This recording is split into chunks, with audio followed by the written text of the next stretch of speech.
ಮುಸ್ಸಂಜೆ ಹೊತ್ತಲ್ಲಿ ಮಂಜಿನ ಮಳೆಲಿ ನನ್ನವಳು ನೆನೆಯೋದನ್ನ ಕಂಡು ನಾನು ಕರಗಿದೆ.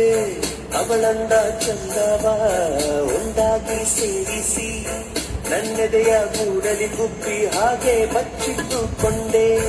ಮಳೆ ನಿಂತೋದ ಪರಿವೇ ಇಲ್ಲ, ಅಲ್ಲಿ ಏನಾಯ್ತೋ ಅರಿವೇ ಇಲ್ಲ. ಎಷ್ಟು ಮಾತುಗಳು ಎದೆಯಲ್ಲಿ ಉಕ್ಕಿ ಬಂತು ಬಾಯಿ ತೆರೆಗೆ, ತುಟಿ ಮೇಲೆ ತೂಟಿ ಒತ್ತಿ ಹಾರಿ ಹೋದರು.